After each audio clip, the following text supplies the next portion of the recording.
Guys ನಾವೀಗ ಕೋಟ reach ಆಗಿದ್ದೇವೆ. ಕೋಟದಿಂದ ಇನ್ನು ಸ್ವಲ್ಪ 5 ಕಿಲೋಮೀಟ್ರ್ ಇರೋದು. 5 ಕಿಲೋಮೀಟ್ರ್ ಮುಂದೆ ಹೋಗಿ ರೈಟ್ ಸೈಡ್ಗೆ ತಗೊಂಡ್ರೆ ಅಲ್ಲೇ ರೋಡ್ ಸೈಡ್ ಇದು ಆನೆಗುಡ್ಡೆ ವಿನಾಯಕ ಟೆಂಪಲ್ ಇರೋದು. ಗೈಸ್ ಇದುವೇ ಡೈವರ್ಷನ್ ನೋಡಿ, ಇಲ್ಲಿ ದೊಡ್ಡಕ್ಕೆ ದ್ವಾರ ಹಾಕಿದ್ದಾರೆ. ಆನೆಗುಡ್ಡೆ ಶ್ರೀ ವಿನಾಯಕ ದೇವಸ್ಥಾನ ಕುಂಬಾಂಸಿ ಅಂತ ಹಾಕಿದ್ದಾರೆ.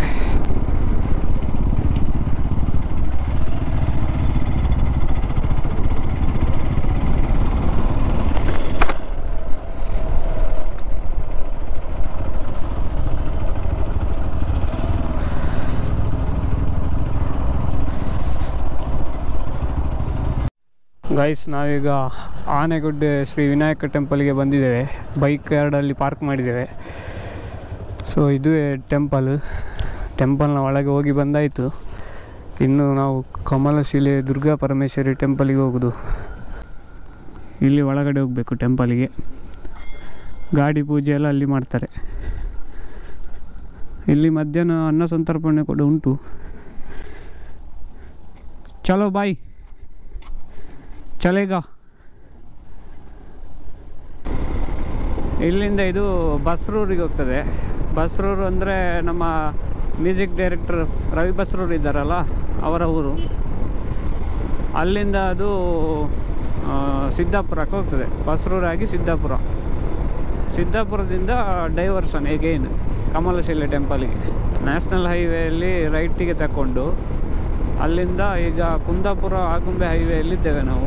ಈ ಹೈವೇಯಲ್ಲಿ 13 ಕಿಲೋಮೀಟ್ರ್ ಹೋಗಬೇಕು. ಆಮೇಲೆ ಇನ್ನೊಂದು ಡೈವರ್ಷನ್ ತಗೊಳ್ಬೇಕು. ಆ ಸುತ್ತ ಸೈಡಲ್ಲಿರೋರೆಲ್ಲರಿಗೆ ಮೀನುಗಾರಿಕೆ ಅಂತ ಎಲ್ಲ ಮೇಯ್ನ್ ಅವ್ರದ್ದು ವರ್ಕ್. ಆ ಕಡೆ ಎಲ್ಲ ಮೀನು ಹಿಡಿತಾ ಇದ್ದಾರೆ. ಡಾಮಿನಾರ್ 400. ನೆಕ್ಸ್ಟ್ ಈಗ ನಮ್ಮ ನೆಕ್ಸ್ಟ್ ಸ್ಟಾಪ್ ದೇವಸ್ಥಾನದಲ್ಲಿ ಕಮಲಶಿಲೆ ಟೆಂಪಲ್. ಇನ್ನೆಲ್ಲಿ ಇಲ್ಲ ಸ್ಟಾಪ್. Right bye.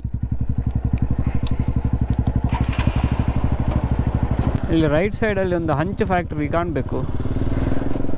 ಇದು ಹಂಚು ಫ್ಯಾಕ್ಟ್ರಿ. ಎಲ್ಲ ಹಂಚನ್ನು ಡಂಪ್ ಮಾಡಿದ್ದಾರೆ ರೈಟ್ ಸೈಡಲ್ಲಿ. ಅಂದರೆ ವೇಸ್ಟ್ ಆದ ಹಂಚಾಗಿರ್ಬೋದು. ಆ ದೇವಸ್ಥಾನದಲ್ಲಿ ಇನ್ನೊಂದು ವಿಶೇಷ ಏನಂದರೆ ಮಧ್ಯಾಹ್ನ ಅನ್ನ ಸಂತರ್ಪಣೆ ಉಂಟು. ಆ ಅನ್ನ ಸಂತರ್ಪಣೆ ಹೇಗೆ ಅಂದರೆ ಈ ಬೇರೆ ದೇವಸ್ಥಾನಗಳಿದ್ದಾಗೆ ಅನ್ನ ಸಾರು ಮಜ್ಜಿಗೆ ಮಾತ್ರ ಅಲ್ಲ, ಇಲ್ಲಿ ಒಳ್ಳೆ ಮದುವೆ ಊಟದ ಥರ ಇರ್ತದಂತ ನಾನು ಯೂಟ್ಯೂಬಲ್ಲಿ ನೋಡಿದ್ದೆ. ನಾನು ಕೂಡ ಆ ದೇವಸ್ಥಾನಕ್ಕೆ ಫಸ್ಟ್ ಟೈಮ್ ಹೋಗ್ತಾ ಇರುವ ಕಾರಣ ನನಗೂ ಕುತೂಹಲ ಉಂಟು. ದೇವಸ್ಥಾನ ಯಾವ ರೀತಿ ಉಂಟು, ದೇವಸ್ಥಾನದ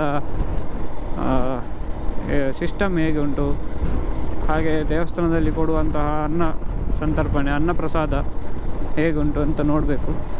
ಆಮೇಲೆ ಇನ್ನೊಂದು ವಿಚಾರ, ದೇವಸ್ಥಾನದ ಒಳಗಡೆದು ಲಾಗ್ ಮಾಡೋದಿಲ್ಲ, ಏನಿದ್ರು ಹೊರಗಡೆಯಿಂದ ತೋರಿಸ್ತೇನೆ ಅಷ್ಟೇ. ಯಾಕಂದರೆ ದೇವಸ್ಥಾನದ ಒಳಗಡೆ ಲಾಗ್ ಮಾಡಲಿಕ್ಕೆಲ್ಲ ಪರ್ಮಿಷನ್ ಕೂಡ ಇಲ್ಲ.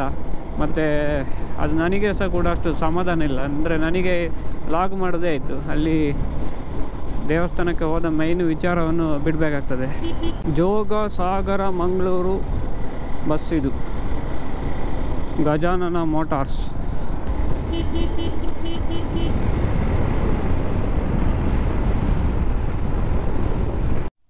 ಶ್ರೀ ಬ್ರಾಹ್ಮಿ ದುರ್ಗಾ ಪರಮೇಶ್ವರಿ ದೇವಸ್ಥಾನ ಶ್ರೀ ಕ್ಷೇತ್ರ ಕಮಲಶಿಲೆ. ಫೈನಲಿ ದ್ವಾರ ಬಂತು. ಇನ್ನು ಇಲ್ಲಿಂದ ಎಷ್ಟು ಕಿಲೋಮೀಟ್ರ್ ಉಂಟು?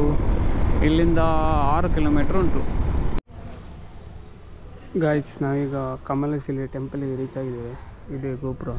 ಇಲ್ಲಿ ಒಳಗಡೆ ಹೋಗಬೇಕು ದೇವಸ್ಥಾನಕ್ಕೆ.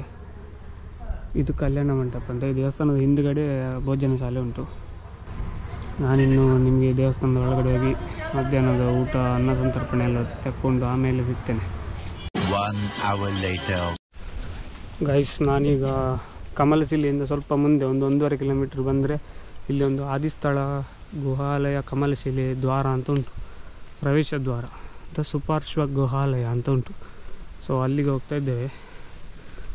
ಬೈಕ್ ಪಾರ್ಕ್ ಮಾಡಲಿಕ್ಕೆ ಬೇಕಷ್ಟು ಜಾಗ ಉಂಟು. ಜನ ಕಮ್ಮಿ ಇದ್ದಾರೆ ಇವತ್ತು. ಇಲ್ಲಿ ಇಂಟರ್ಲಾಕ್ ಹಾಕಿದ್ದಾರೆ. ಸೊ ಇಲ್ಲಿ ಹೋಗ್ತಾ ಇದ್ದೇನೆ.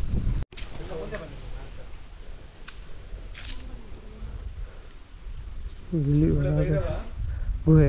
ಶಿವರಾತ್ರಿ ಬೇಡ್ಕೊಂಡ್ ಬನ್ನಿ, ಅಲ್ಲಿ ಕೊಟ್ಟರೆ ತೀರ್ಥ ಕೊಡ್ತಾರೆ ನೋಡಿ, ಭೈರವ.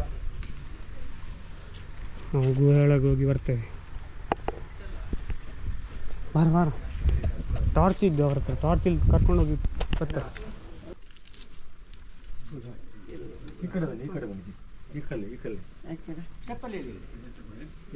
9ರಿಂದ 12:30ವರೆಗೆ ಉಂಟಂತೆ ಓಪನ್.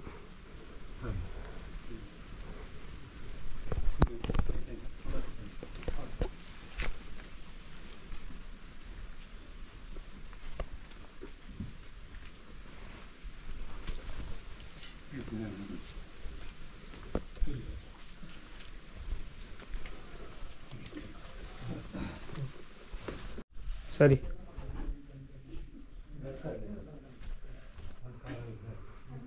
ನಾವಾಗ ಬೈಕ್ ಪಾರ್ಕ್ ಮಾಡಿದಷ್ಟು ಹೋಗ್ಬೇಕಂತೆ. ಅಲ್ಲಿ ನಾಗದೇವರದ್ದು ಸರ್ ಲೈಟ್ಸ್ ಇದ್ರೆ ಆನ್ ಮಾಡಿ, ಫ್ಲಾಶ್ ಲೈಟ್ ಬನ್ನಿ, ಇವ್ರ ಜೊತೆನೆ ಬಂದ್ಬಿಡಿ. ಓಕೆ, ಇಲ್ಲಿ ನೋಡಿ, ಎಡದ ಸೈಡಿಂದ ಮೊದಲನೇದು ಮಹಾಕಾಳಿ, ಎರಡನೇದು ಮಹಾಲಕ್ಷ್ಮಿ, ಮೂರನೇದು ಮಹಾ ಸರಸ್ವತಿ, ಲಾಸ್ಟ್ ಇರುವಂಥದ್ದು ವೀರಭದ್ರ ರಕ್ಷಣೆಗೋಸ್ಕರ ಪ್ರತಿಷ್ಠಾಪನೆ. ಕಾಳಿ, ಲಕ್ಷ್ಮಿ, ಸರಸ್ವತಿ, ವೈಷ್ಣೋದೇವಿ ನೋಡಿರ್ಬೋದು, ಕೇಳಿರ್ಬೋದು. ಅಲ್ಲಿರೋದು ಸೇಮ್ ಇದೇ ರೀತಿಯಲ್ಲಿ. ಅಲ್ಲಿ ಬಿಟ್ಟರೆ ನೆಕ್ಸ್ಟ್ ಸಿಗುವಂಥದ್ದು ಇಲ್ಲಿ ಮಾತ್ರ, ಬೇರೆ ಎಲ್ಲೂ ಬರುವಂಥದ್ದು ಇಲ್ಲಿ ಈ ಥರ ಕಾಳಿ, ಲಕ್ಷ್ಮಿ, ಸರಸ್ವತಿ. ಬ್ರಾಹ್ಮಿ ದುರ್ಗಾ ಪರಮೇಶ್ವರಿ ಕಮಲಶಿಲೆ ಏಕೈಕ ಇಂಡಿಯಾದಲ್ಲಿ ಇದೊಂದು ದೇವಸ್ಥಾನ, ಬ್ರಾಹ್ಮಿ ದುರ್ಗಾ ಪರಮೇಶ್ವರಿ. ನಿಮಗೆ ಕಟೀಲು, ಮಂದಾರ್ತಿ, ಸೌಕೂರು, ಬಪ್ಪನಾಡು ಎಲ್ಲ ದುರ್ಗಾ ಪರಮೇಶ್ವರಿ, ಇದ್ರ ಅಕ್ಕ ತಂಗಿ ಅಂತ ಹೇಳುವಂಥದ್ದು. ಈ ಟೆಂಪಲ್ಗೆ ಹೋಗಿ ಬಂದ್ರೆ ಅದು ನೋಡಿ, ಅದರದ್ದು ಆದಿಸ್ಥಳ ಮೂಲ ಅಂತಾನೂ ಹೇಳ್ತಾರೆ. ಕಮಲದಷ್ಟು ನುಣುಪು ಲಿಂಗ ಶಿಲೆ, ಅದರಿಂದ ಕಮಲ ಶಿಲೆ ಅಂತ ಊರಿನ ಹೆಸರು ಬಂದಿರುವಂಥ. ಬ್ರಾಹ್ಮಿ ಸೂರ್ಯ ಹುಟ್ಟೋಕ್ಕಿಂತ ಮುಂಚೆ ಬ್ರಾಹ್ಮಿ ಮುಹೂರ್ತದಲ್ಲಿ ಲಿಂಗ ಉದ್ಭವ, ಬ್ರಹ್ಮ ವಿಷ್ಣು ಮಹೇಶ್ವರ ಒಂದೇ ಲಿಂಗದಲ್ಲಿ ಐಕ್ಯ ಆಗಿರುವಂಥದ್ದು ಬ್ರಾಹ್ಮಿ ದುರ್ಗಾ ಪರಮೇಶ್ವರಿ ಅಂತ ಹೆಸರು ಬಂದಿರುವಂಥದ್ದು. ಕಾಳಿ, ಲಕ್ಷ್ಮಿ, ಸರಸ್ವತಿ 3 ಉದ್ಭವ ಲಿಂಗ ಸ್ವಾಭಾವಿಕ. ಹಾಗೆ ಬೇಡ್ಕೊಂಡು ಹಿಂದೆ ಬನ್ನಿ. ಗೈಸ್ ನೋಡಿ, ಇದುವೇ ಕಮಲಶಿಲೆ ಟೆಂಪಲು. ನಮ್ಮದೀಗ ಊಟ ಎಲ್ಲ ಆಯಿತು. ಊಟ ಎಲ್ಲ ಮಾಡಿ ಇವಾಗ ಬೈಕ್ ಇಲ್ಲಿ ಉಂಟು, ಇನ್ನೀಗ ಹೊರಡಬೇಕು. ಇನ್ನು ಸೀದಾ ಮನೆಗೆ ಹೋಗೋದು. ನಾನು ಈ ವ್ಲಾಗ್ನ ಇಲ್ಲಿಗೆ ಎಂಡ್ ಮಾಡ್ತೇನೆ. ವಿಡಿಯೋ ಇಷ್ಟ ಆಗಿದ್ದರೆ ಲೈಕ್ ಮಾಡಿ, ಹಾಗೆ ಚಾನಲ್ಗೆ ಹೊಸಬರಾಗಿದ್ದರೆ ಸಬ್ಸ್ಕ್ರೈಬ್ ಮಾಡಿ. ನೆಕ್ಸ್ಟ್ ಇನ್ನೊಂದು ವೀಡಿಯೋದಲ್ಲಿ ಬರ್ತೇನೆ. ಬಾಯ್.